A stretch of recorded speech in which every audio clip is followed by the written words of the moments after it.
مسلح افواج نے پیرس اولمپکس میں 40 سال بعد پاکستان کے لیے پہلا گولڈ میڈل جیتنے پر ارشد ندیم سمیت پوری قوم کو مبارکباد پیش کی ہے۔ ISPR کے مطابق اولمپکس میں پاکستان کے لیے پہلا گولڈ میڈل جیتنے پر army chief general Asim Munir, chairman joint chief of staff committee اور افواج پاکستان کے سربراہان نے اپنے پیغام میں ارشد ندیم کی جیت پر قوم کو مبارکباد پیش کی ہے۔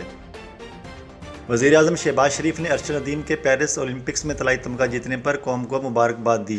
وزیر اعظم نے کہا کہ ارشد ندیم نے نہ صرف سونے کا تمغہ جیتا بلکہ اولمپکس کا نیا عالمی ریکارڈ بھی قائم کیا۔ ارشد ندیم نے پوری پاکستانی قوم کو ایک بہت ہی خوبصورت تحفہ دیا ہے۔ Army chief general Asim Munir سے امام مسجد نبوی ڈاکٹر صالح بن محمد البدیر نے ملاقات کی۔ ملاقات میں باہمی دلچسپی کے امور پر تبادلہ خیال کیا۔ Army chief general Asim Munir نے معزز مہمان امام مسجد نبوی ڈاکٹر صالح کو خوش آمدید کہا۔ امیر جماعت اسلامی حافظ نعیم الرحمان نے 14 روز سے جاری دھرنا مؤخر کرنے کا اعلان کر دیا۔ حافظ نعیم الرحمان نے اپنے بیان میں کہا کہ جماعت اسلامی کے مطالبات پر عمل درآمد کے لیے معاہدہ طے پا گیا ہے، دھرنا مؤخر کر رہے ہیں، ختم نہیں کر رہے۔ دفتر خارجہ کی ترجمان ممتاز زہرا بلوچ کا کہنا ہے کہ ایران کو شاہین 3 میزائل دینے کی رپورٹس غلط ہیں، اس نازک صورتحال میں غلط اور فیک نیوز سے بچنا چاہیے۔ ترجمان دفتر خارجہ ممتاز زہرا بلوچ نے ہفتہ وار بریفنگ میں کہا کہ رواں ہفتے کے آغاز میں پاکستان نے کشمیریوں کے لیے یوم استحصال منایا ہے۔ جمعیت علماء اسلام JUI کے سربراہ مولانا فضل الرحمان کا کہنا ہے کہ سعودی عرب کو اسلامی دنیا کی سربراہی کا حق دیتے ہیں، ہم چاہتے ہیں کہ سعودی عرب امت مسلمہ کی رہنمائی کرے۔ سربراہ JUI مولانا فضل الرحمان نے قومی اسمبلی میں اظہار خیال کرتے ہوئے کہا کہ ہم سمجھتے ہیں کہ پاکستان اور سعودی عرب مل کر مسلمانوں کے مسائل اٹھائیں۔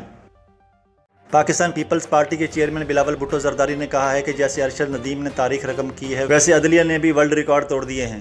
قومی اسمبلی کے اجلاس میں بلاول بھٹو زرداری نے اظہار خیال کرتے ہوئے کہا کہ پاکستان کے مسائل کچھ آپ کے ہاتھ میں ہیں، کچھ آپ کے ہاتھ میں نہیں، اداروں کے درمیان فاصلہ نظر آ رہا ہے۔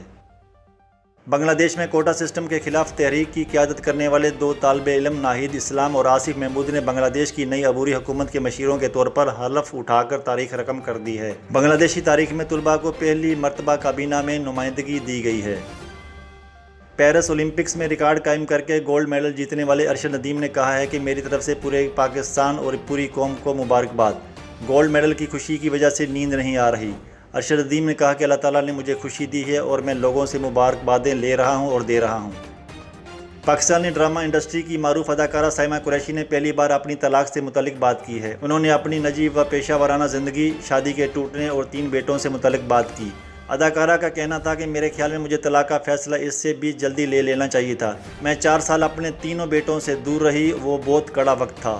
وائس آف نیشن کی ویڈیوز دیکھنے کے لیے ہمارا چینل سبسکرائب کیجیے اور بیل کے آئیکن پر کلک کیجیے تاکہ آپ ہماری تمام آنے والی ویڈیوز سے باخبر رہ سکیں۔